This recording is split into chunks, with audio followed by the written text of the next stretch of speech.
take too long. So we'll try to do the first 2 or 3 verses.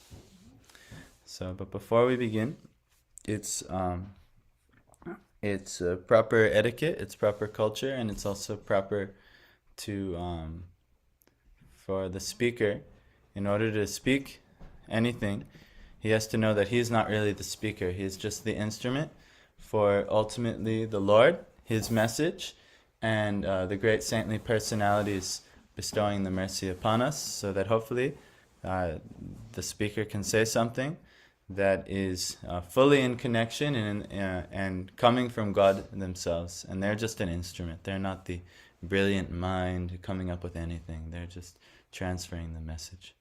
So in order to properly do that, we should offer our obeisances unto the spiritual preceptors of the spiritual masters who've come before, because they were the ones who have, and they are the ones still that open up our eyes, removing us from blindness, and apply this beautiful ointment of knowledge very expertly, taking out our ignorance, which is causing all of our sufferings in this world and causing everybody, 99, all of the people of this world are experiencing all kinds of miseries.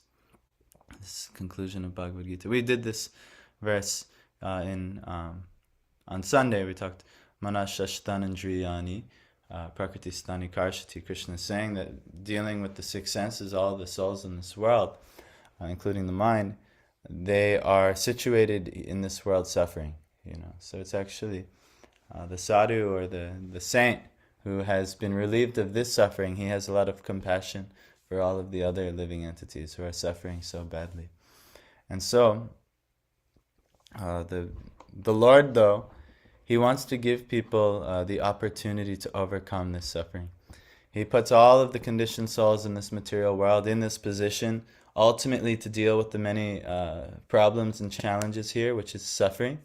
Like maybe he puts the seed deep into the earth, and it's a difficult condition. It's dark, it's cold, and it's not easy, but it inspires the seed to grow out of that position and to come out into the light and receive something higher. So similarly, the darkness of this world, it is like that. It's meant to, help push us forward in spiritual life and have the desire, the urge to go out and seek the Lord, seek that true light. And then when we can pop our head out of this darkness into the spiritual world, we can have a life full of bliss and wonder for eternity. But we have to have this dark, murky soil-like, situation, so that we can have that desire, that urge to go to that place, to seek that light. So that's why we're here. And the way that we do that, the watering process, the nourishment that impels the seed and gives it the strength and the nourishment to grow, is sadhu sangha. It's the association of not just any devotee, but a much more advanced devotee than ourselves. And that devotee, the sadhu, can open up our eyes and reveal to us spiritual knowledge. And the more we associate with sadhus, and the more that process happens, the more the seed is watered, and we can strive higher and higher out of this dirt and out into the spiritual life that exists. And there's a wonderful, and even in this world, the pure devotee can experience bliss. And we're going to talk about that, because Siksastakam is talking about that.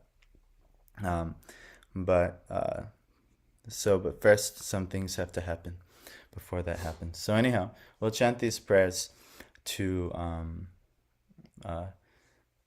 invoke the mercy and beseech the great spiritual personalities who have given us so much mercy up to this point, to please give us more mercy and allow us to speak something that's in alignment with the Lord, and allow actually the Lord to come through the katha, his descriptions. He's non-different from his name, his form, his pastimes, his activities, anything spoken of it. He's actually coming through this. So it's very important. We should hear about the Lord as much as possible, and we should chant the Lord's name as much as possible, because he'll actually come.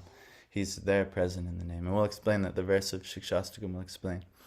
So anyhow, we'll chant these prayers together and summon all the great personalities to please come and be here with us and bestow their mercy upon us.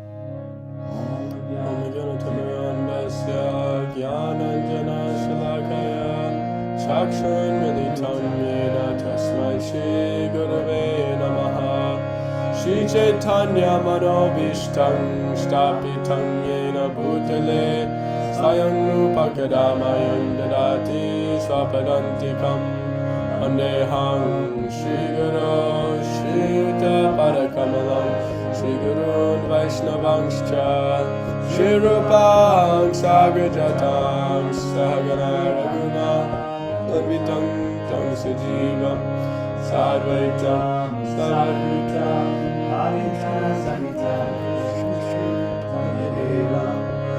Radha Krishna Param Sahagana Lalita Shri Visa Kanvitangscha He Krishna Karuna Sindhu Dinabando Jagatpate Anakanta Namostate Tapta Kanchana Gaurangi Radhe Vrindavaneshwari Vrishabhanusute Devi Pranamami Hari Priye Panchakapatubhyascha Kripa Sindhubhyevacha Patitanam Pavanebhyo Vaishnavebhyo Namo Namaha. Jai Shri Krishna Chaitanya Prabhu Nityananda Shri Advaita Gadadhara Srivasadi Gaura Bhaktivinoda. Hare Krishna Krishna Krishna Hare Hare Hare Rama Rama Rama Hare Hare. Namo Vishnu Krishna Prestaya Bhutale Srimate Bhaktivedanta Swamini Namine. Namaste Saraswati Devi Gauravani Pracharine Shesha Srivari Vasatari Satarine.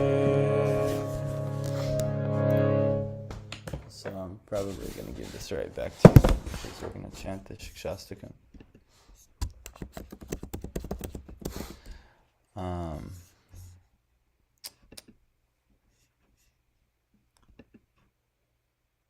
Access denied. Yeah, for some reason.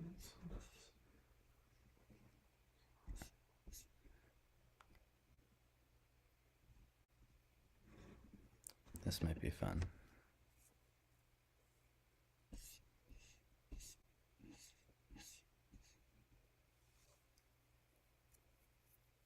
Okay.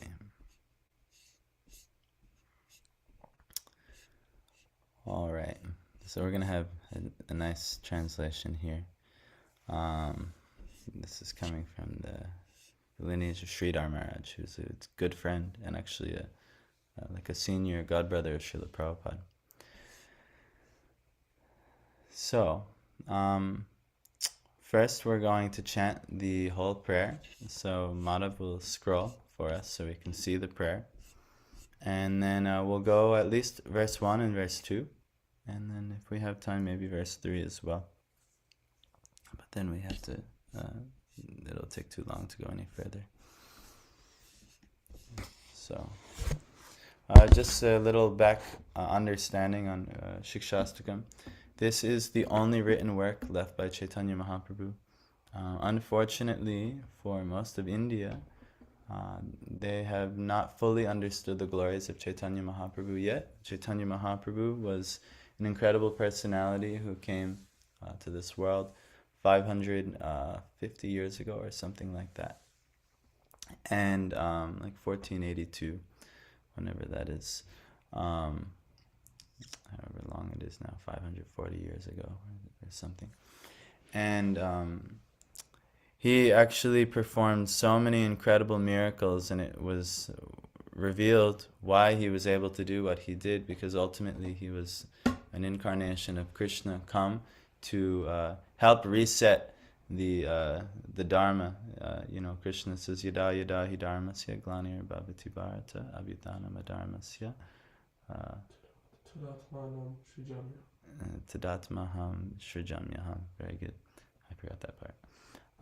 And then basically, whenever there's decline in religion, I myself will come again and restore Dharma for the age.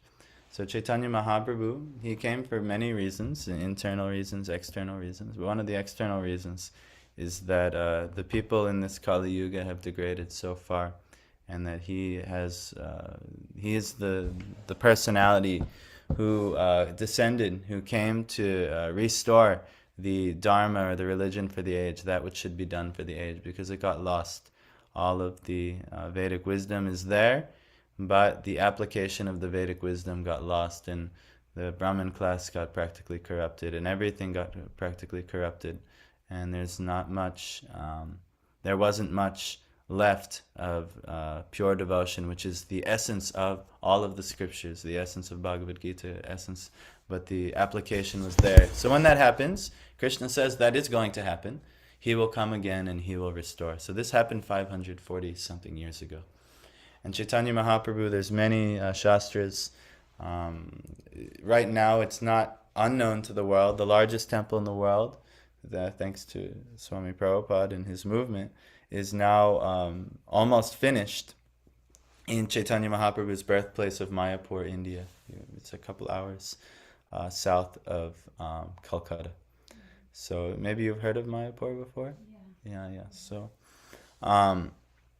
Chaitanya Mahaprabhu is incredible, but interestingly enough, there's many scriptures of people who observed his life, but Chaitanya Mahaprabhu didn't leave any written instruction except this Siksastakam. And this Siksastakam is very important because it carries us through all of the stages of bhakti, from the very seed stage, which we're in now, all the way to the fully blossomed flower and fruit of love of God, which we're all experiencing ecstasy and bliss, which is the fruit that comes from bhakti. And each verse teaches us how to advance into that stage. But still, you'll not be able to do it alone, and even just studying the verses alone, you'll need the guidance and the mercy of Chaitanya Mahaprabhu's representatives, the saints and the sadhus who are giving spiritual knowledge and who have received this spiritual gift from others, and then they can nourish you and help you grow. But many sadhus have left these illuminations and translations for us, so we'll take what we can get. So let's chant the full prayer. It's very good to chant.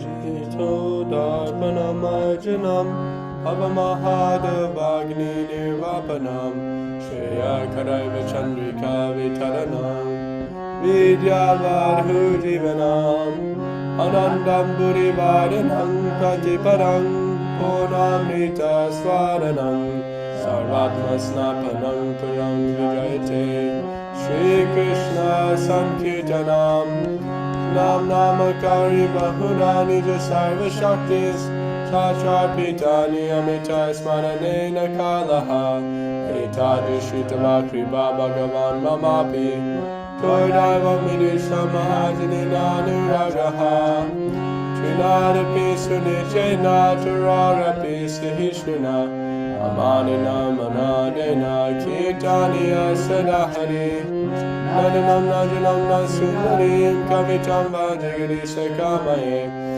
Janmani Janmanishwari Avatad Bhaktir Haituki Twayi Aina Datanuja Kinkaram Patitang Mang Vishame Bhavambado Kripayata Vapada Pankaja Stita Duli Sadisham Vinchintaya Nayanam Galara Shudaraya Vadanam Gadgadudaya Gira Pulakeni Chitang Vapukada Tavagnama Graheni Bhavishati Yugaitam Nameshena Chakshusha Pravishaitam Shunyaitam Jagat Sarvam Govinda Vedahename Ashli Shavaparitam Pinastuma Madarshanan Mamahatam Karotiva Yatadata Bhavidhadatu Lampato Madhrananatas Tu Sevana Padaham Hare Krishna, Krishna Krishna, Hare Hare, Hare Rama, Rama Rama, Hare Hare. Namo Mahavadanyaya, Krishna Prema Pradayate, Krishnaya Krishna Chaitanya, Namne Gauri Tveshe Namaha. Okay, so this Siksastakam, this first verse, starting with Cheto Darpana Marjanam, It is actually like the advertisement for Krishna's holy name. The main teaching of Chaitanya Mahaprabhu is don't focus on anything else. You focus on chanting the holy name of Krishna. We put so many priorities on so many other things in this world. Well, family, work, this, that, and the other. But if we actually knew what was contained in Krishna's name, that all of himself is actually there in his name, and by approaching him via calling his name, all perfection will come. So this is a realized truth of all the great saints and sadhus.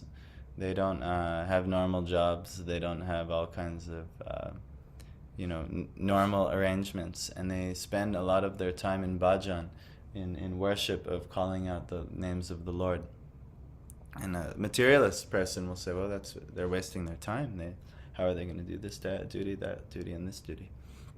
But the teaching, the understanding is that the Lord is fully present in his name, and when one is calling the name of the Lord, when the name of the Lord is on one's lips, the Lord is fully present and always ready to fully provide for that devotee. And we see actually, and that's been my personal experience, that the more I've given time to practicing worship of the Lord, how the Lord has provided everything I needed in life. And so the same will be done for all of us. But there has to be an illumination of consciousness to understand what really the meaning of life is. And it's not to try and secure temporary things in this world and enjoy them, but it's actually to try to discover God and to try to engage in relationship with God and to build on that relationship. We just sang this morning, "Know the joyful role of spirit souls is serving Krishna endlessly. Chant Krishna's name and tears will rain as you vibrate with ecstasy." This is actually the eternal position of us. We were created to engage in relationship with the Lord, and it's and any good relationship, any relationship has love, and love itself means service. Like your mother. I'm watching my wife. She's downstairs with our son, and I'm watching how she's always eager to serve the baby because there's love, and even clean his poop, everything. There's so much love, and in this world there's not much higher love, at least on the material level, than between a mother and child, especially in the infancy stage. There's so much natural love there. So really though, we're all in that relationship we're all coming from the Lord. And so there should be some love. The realized souls, they realize their position, they realize the Lord's position, and they try to act in love, and that means service. So they try to serve the Lord. And so this is what we're recommended to do. But the first understanding of, okay, well, I want to serve the Lord, but I don't know how to serve the Lord. I don't know anything about the Lord. I have no realization. So the first service the Lord recommends is Shravanam, Kirtanam. So Shravana means to hear about the Lord. So you're coming to do right now. So Bhagavat Shravanam, hearing about the Lord, is a recommended thing that should be done every day. And even in, let's say you cannot make it to the temple every day, then maybe you can find some YouTube lecture or something from a bona fide sadhu. Not just anything old-fashioned thing you find on YouTube. You should hear from authoritative sources who are directly connected to Krishna, to the Lord. But if we hear from them, then we can receive that mercy, and then we can practice more processes. But this is describing the kirtan of the Lord. Kirtan means to glorify the Lord, and that's to call out the name of the Lord. We were chanting the Hare Krishna Maha Mantra. Someone had to tell us about the Hare Krishna Maha Mantra. But now that we know these names of the Lord, which are loosely describing that Hare is referring to Hari, the Lord, who's taking away our ignorance and taking away our suffering and taking away our misery and our material attachments and things that are causing us to fall into all kinds of inauspicious activities in life. Krishna is how beautiful, how attractive, how wonderful. he is, and just by understanding the glories of Krishna, one's consciousness will naturally be attracted. And Rama, the other name, is how pleasurable, how much pleasure is present in experiencing Krishna, in experiencing reality, in approaching Krishna. So we call this mantra, and we're calling these names of the Lord. There is more esoteric meaning, where Hare is actually referring to Krishna's most beloved, which is Radharani. But this is another higher teaching. And even if you study the whole Srimad Bhagavatam, it's not on the surface level very clear of that at all. So anyway, I will not divulge so deeply into that today. But it is very much saturated. Even Bhagavad Gita, that conclusion is saturated, but it's completely hidden from Bhagavad Gita. But anyhow, first we should find Krishna, and then we can understand deeply what really pleases Krishna. And then we find this other personality, Radharani, is the most pleasing to Krishna. And but anyhow, this prayer is is like an advertisement for the chanting of the name of Krishna. And hopefully when you hear this advertisement, that you have some realization that, I should spend significant portion of time, calling out the names of the Lord, because so many wonderful things will come. And my life will be completely auspicious if I do this, and if I build my life in such a way around this activity. And I build my association, my friends, and my groups and relationships around this activity. It says here, the holy name of Krishna cleanses the mirror of the heart and extinguishes the fire of misery in the forest of birth and death. Cheto is the mind, Darpan is a mirror, Marjanam, it's cleansing the mirror of the heart. Our heart is actually our soul, our Cheta, our consciousness, is actually a part and parcel reflection of the Lord's consciousness. Very, very small.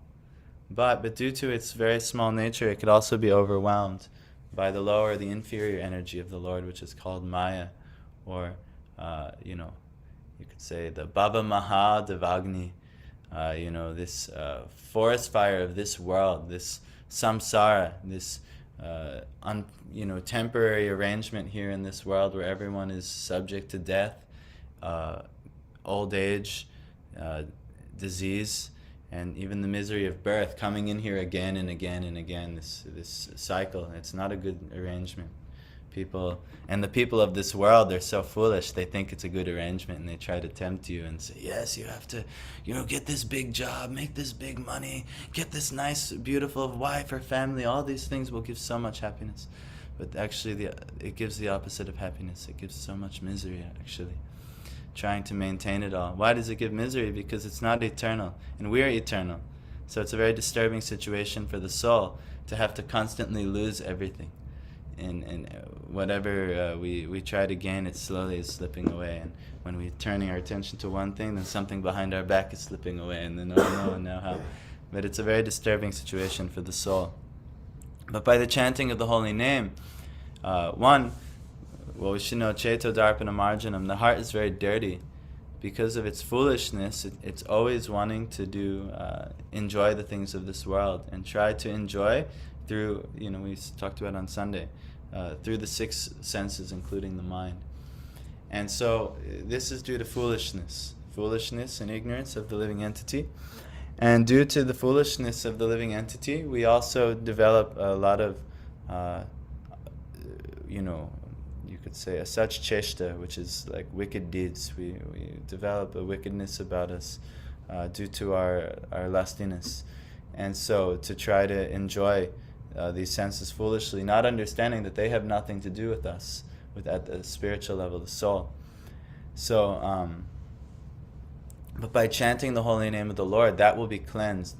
These desires in the consciousness to engage in lust, to engage in vice, to become greedy, and to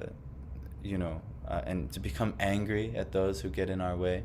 Because why do people get angry? Is because some personality is disrupting what we really want, what our lust is. So this is why we get angry, at others.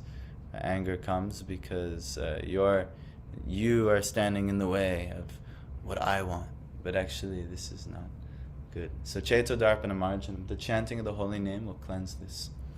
Bhava Maha Devagni Nirvapanam, the misery experienced in this forest fire of birth and death will be extinguished. So by chanting of the holy name sincerely, we talked about the 10 offenses this morning. If you chant with offenses, it will take a much longer time to work. But if you chant sincerely, then this nirvapanam will come. All the miseries in this forest of birth and death, due to your ignorance as well, will disappear. If the heart gets cleansed, then misery will also naturally go away, because we'll have a better understanding of what's really going on in this world, and not be under the misconception that this world is for my enjoyment and I should try to enjoy it through this body. This is not the good conclusion, but this is the conclusion of most of us. But this isn't the proper Vedic conclusion.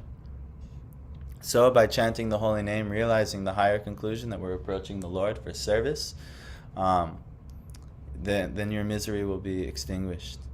And then it says, Shreya Kairava Chandrika Vitaranam. As the evening lotus blooms in the moon's cooling rays, the heart begins to blossom in the nectar of the name. This is, I've never heard this translation before, but it's very nice. Shreya is like auspiciousness, blessedness. And Kairava Chandrika is like a white lotus, under the moon's cooling rays as it blossoms. Vitaranam, it's spreading. So it's saying here, and that's interesting. Okay, but it's saying the heart begins to blossom in the nectar of the name. So it's referring to all blessedness, all blessed arrangements, all shreya, all auspiciousness will be spreading in one's life from the activity of calling the holy name of the Lord. If you get into a habit or a process of calling upon the name of the Lord, that actually it becomes very nectarian. And then it says, and then all good fortune will arise in your life. We're all looking for good fortune. This is the secret. How good fortune will arise everywhere is this holy name of the Lord. And then he's saying, Vidya Vadu Jivanam. Vadu is a wife, and Jivanam is the soul, and Vidya is the knowledge. So the knowledge is it's the wife and the very life of knowledge. So this is the total conclusion. At last the soul awakens its real inner treasure, a life of love with Krishna. It will awaken that true highest knowledge by chanting the holy name of the Lord, and then the Lord will send help. The Lord will send, for whatever reason, in your circumstance, Monica, you have read Bhagavad Gita, you approach the Lord, you probably have some cultural or personal practice of bhajan to Krishna, right, in your life? Maybe some worship at home or something. There must have been something, or Krishna wouldn't have sent you walking through the door. It's impossible to find the devotees of the Lord unless you have made some attempt in this process already. And in that, then the Lord, his reciprocation is he'll send you to sadhu sangha, or to the association of those who've realized the truth, especially those who've realized the truth beyond what we've realized, and then they can help illuminate. So, at last the soul awakens to its real inner treasure, a life of love with Krishna. This is the real, this is the Vidya Vadu Jivanam, or the wife and the life of knowledge. And then when that comes, and there's nothing that will block you from that, then we can experience and we're all working on that. All of these things. A lot of us are in the Chaito Darpana Marjanam stage. And then maybe sometime we might experience a little bit of Bahamaha Devagni Nirvapanam, where all our miseries are getting less. My miserable situations are getting much less. And then maybe we even start to experience Shreya Karava Chandrika Vitaranam. Now all good fortune is coming all around my life. Oh my gosh. And then we could even experience to some degree Vidyavadu Jivanam, where I'm engaged more and more in the service of the Lord. This is how we know it's working. And we shouldn't slow down the process. We should accelerate the process. Take it more to the next level, because it's giving all of these wonderful aspects of life. So this is what we should focus on with the real Vidyavadu Jivanam, the real life and life of knowledge is to absorb ourselves in the holy name, especially, and then in the processes of bhakti. Then Anandam Buddhi Vardhanam, it says here, Anandam Buddhi is Ananda is bliss, and Ambudhi is an ocean. It's like an ocean of bliss, Vardhanam, that's increasing. So here it says the ever-increasing ocean of ecstatic joy. Pratipadam, and it means at every step. So again and again, Purnamrita Swadanam, this complete nectar of this ocean of bliss, Swadanam, we relish. So what will actually happen is, if you're engaged in a life in love with Krishna, calling out Krishna's names, what will happen is you'll have an ever-increasing ocean of bliss in which you're relishing complete nectar again and again. And it says the soul dives and surfaces in ever-increasing ocean of ecstatic joy. And it's saying all phases of the self of which we may conceive are fully satisfied and purified, and at last conquered by the all-auspicious influence of the holy name of Krishna. So all of the aspects of the self which we may conceive are fully satisfied and purified, and then ultimately at last conquered by the all-auspicious influence of the holy name of Krishna. And then we'll fully surrender to Krishna. We'll fully surrender everything, because we're tasting so much bliss, and it's all auspicious, and it's so wonderful. We're completely satisfied and purified, and we just give ourselves totally and get completely conquered by Krishna. So Sarvatma Snapanam means, this is going, the soul dives and surfaces. All souls are bathing, being submerged. One who's made advancement in this chanting of the holy name of the Lord, all souls actually, who even come across them, they get submerged in this bliss. It becomes very attractive. And then that will happen as Param, the supreme Vijayate, the supreme victory, supreme conquering will happen of Sri Krishna Sankirtanam, which is the glorification of Sri Krishna, the calling of Krishna's names, also Krishna's teachings, his forms, his qualities, his pastimes, everything to do with Krishna. This glorifying process, but the easiest part of that and most effective is just calling the name of Krishna, calling out to him with love. So the more we do this in life, all of this advertisement will come. We'll have a complete, pure life of all of auspiciousness. We'll be fully satisfied, and we'll start to even purify all the others around us. So the idea is that it's ever increasing, that we increase our engagement in these things. But due to foolishness and ignorance, we may start to, and lusty and foolish desire, we may start to decrease. All right, I've done enough. I want, Krishna, you've given me what I want now, so I'll start to lessen. I don't have time for you anymore. This is not good policy at all. We should always increase our absorption in Krishna, his holy name, and in the processes of trying to attain him. So this is the advertisement for Siksastakam. We'll see if we can do maybe verse 2, because it's already running late, and we actually, Madhav and I have another class, an online class we have to attend. This verse is Nam Nam Akadi Bahuda Nija Sarva Shaktis Tacharpita Niyamita Smarane Nakalaha Itadushi Tavakripa Bhagavan Mamapi Dodaiva Midusham Ihajani Nanuragaha. Saying, O my Lord, your holy name bestows auspiciousness upon all, and you have unlimited names, such as Krishna and Govinda, by which you reveal yourself. So let's start. That's Nam Nam Akari is saying the holy names. Akari are manifested. Bahuda, there's many manifested. Nija Sarva Shaktis. So they have all of the personal energy of Krishna. All auspiciousness, all blessedness is present in those names. And there's many of them, like Krishna and Govinda, Gopinath, and there's thousands of names. There's the Vishnu Sahasranam. There's 1,000 names of Vishnu. There's Ram. But there's even 1,000 names for Krishna, 1,000 names for Radharani. There's so many names of the Lord.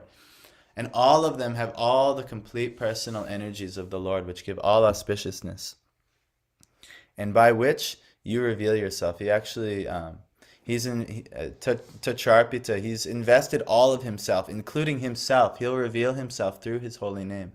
By calling out the holy name of the Lord, this is how the Lord will reveal himself to us. So, Niyamita Smaranena Kalaha. And in your many holy names, you've kindly invested all your transcendental potency. That's Tacharpita. And in chanting these names, there are no strict rules concerning time or place. In chanting Gayatri mantras or performing puja and worship, there's so many Vedic rules you have to do. You have to be clean, you have to, have all the proper paraphernalia, you have to chant the proper mantras at the proper time of the day. But for the chanting of the Lord's name, niyamita smarane nakalaha, there's no restrictions in how you can remember them, and there's no time restrictions. Anytime, even in the bathroom, you can call upon the names of the Lord. Any place, anytime. At work, in family life, at home, all of these things. So, he's saying, out of your causeless mercy, you have descended in the form of divine sound, but my great misfortune is that I have no love for your holy name. And this is Etadrishi Tava Kripa Bhagavan Mama Api. He's saying, so much so that your mercy, O Lord, has come upon me. You've given me everything. You've given me your holy name. You've given me some devotees to tell me to chant your holy name. You've given me, maybe if we're lucky, we've been engaged by other senior devotees in extended services for the Lord. But, Api, although, Dordaivam, due to my misfortune, so he says, but my great misfortune is that I have no love for your holy name. Durdaivam Idrisha means is such. Iha in this world means ajani, means birth. Na means not. Anuragaha, any love. There's no love at all. I have no attraction at all to chanting your names. I want to do this, that, and the other thing. I want to be on my phone. I want to be, associating in, like this. I want to associate with TV and movies, and I want to go have a social life, and in America that's very prevalent, many of these things. But actually, due to our lack of love, and we chanted the offenses to the holy name, due to our offenses, we've actually become we're greatly misfortunate, because we don't have attraction, we don't have natural love for the Lord's holy name and approaching Him. And this is due to our offenses. So this is where we're all actually at. And this is what we should actively try to work on, how to overcome these offenses, how to engage in service. Actually, we were going to skip this portion of the class today because we have another class we're going to attend. So I said, okay, well, I don't need to give class to you, just you, madam. But you came in the door, and I knew Krishna, he has some service. We should go deeply, even more on these things. So this is our great fortune, actually, and until we learn how to overcome this great misfortune, we'll have everything at the tip of our fingers in the Lord's holy name. He's giving us the process to approach Him. He's giving everything, all auspiciousness, all wonder, all bliss, the things that everyone is looking for out of life. But due to our misfortune, we have no attraction to it. Just like a very sick person, with jaundice, what happens is, due to an increase in bile in the stomach, what could happen is the bile comes up and it touches the tongue. And when it touches the tongue, it burns the tongue, and it burns the sense of taste of the tongue. So everything is tasting very bitter. And the medicine for this is that you have to keep, even though it tastes bitter, you have to keep giving something sweet like sugarcane juice or something like this to stimulate the the senses and to have them working properly again. So for us, we are also given the holy name of the Lord. We're given service. We're given so many things. But in the beginning, it's bitter for us because we have no love for Krishna at all. We simply want to exploit Krishna. If we do approach Krishna, it's only because Krishna, make my family life good. Krishna, make my job arrangement nice. Krishna, make my housing arrangement nice. We're asking Krishna for all these material things, but we have no real love for Krishna. He's like our order supplier. We're doing business with Krishna. Oh, okay, Krishna, here, puja for you, please. I want this, all blessings in life. I want this, this, this, and this. But this is actually offensive to Krishna. Imagine, and we see this sometimes, and we have relationships. Maybe it's children, or maybe it's ungrateful people in our life who they just want and want and want from you, and they don't want to, share you any real love, and they just want to exploit you. This is not good. Not good to do to others, but it's not, this is not something we want. But we do this with Krishna. We just want from Krishna, but not like, oh, what do you want? How can I serve you? Relationship is mutual service, mutual service. It's not take, and also not give. It's mutual dadati and pratigranati. Giving and receiving. Anyhow, this is our unfortunate position. We're in the taking position, and if we have any relationship with Krishna, we just want to take from Krishna. So naturally, all of our puja, our worship, our bhajan, and even calling the names are just to kind of exploit Krishna. And so we don't really have a deep attraction for it. But if we were really eager to experience Krishna and to have him reveal himself to us, we would develop a great attraction for the chanting of the holy name. We develop a great attraction for engaging in the services of bhakti, a great attraction to seek out more advanced souls than ourselves and hear from them, and to receive Krishna from the lips of his devotees. But due to our great misfortune, we have no love for those things, and we're stuck in an unfortunate, we haven't achieved the Bhava Mahadavagni Nirvapanam, the extinguishment of miseries yet, nor the Chetodarpana Marjanam, nor has sufficient cleaning happened yet. But if you know all these things, and you realize that you're in the diseased condition and that your medicine is to engage in these activities, and your medicine is to chant the holy names of the Lord, and your medicine is to hear from the devotees of the Lord, even though it might feel bitter at first, you'll realize this is healing me, this is cleansing me. Like all diseases are cured by bitter herbs. That's the Lord's function of the bitter things. Like even I'm looking at like parasite cleanses, because much of the population of the world has parasites due to that.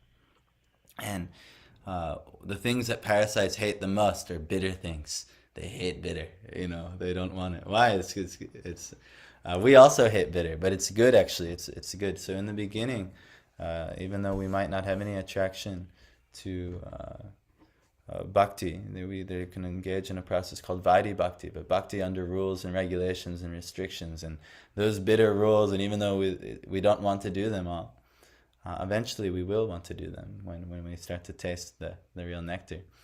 But in the first, we don't want to do them all. But by this taking of the bitter medicine, we're healing ourselves, we're getting better, and then we'll start to feel better and better and better, and everything in our life will start to become more auspicious. Our miseries will subside, and more bliss will come and come and come. So this is the advertisement, this is the process, and Chaitanya Mahaprabhu is sharing this process in which he himself was relishing all kinds of bliss. His associates, Balaram, also came as Nityananda Prabhu. Narad Muni came as Srivas Thakur. Radharani also came in the concealed form of Gadadhar Pandit.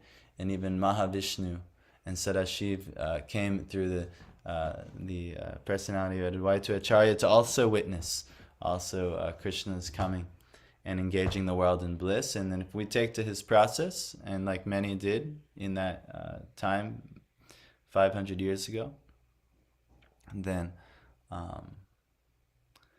we can be, we'll be greatly fortunate. So we're here just trying to spread the good fortune for people of this world, but we understand only so many people are eligible to get good fortune. And in ourselves, we have to just make sure we're eligible. We're sincere, and by our sincerity, Krishna will assure us. Anyone, he says,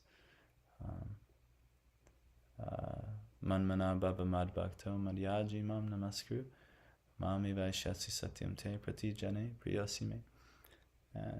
Always think of me, become my devotee. This teaching in Bhagavad Gita. This is the end of Bhagavad Gita.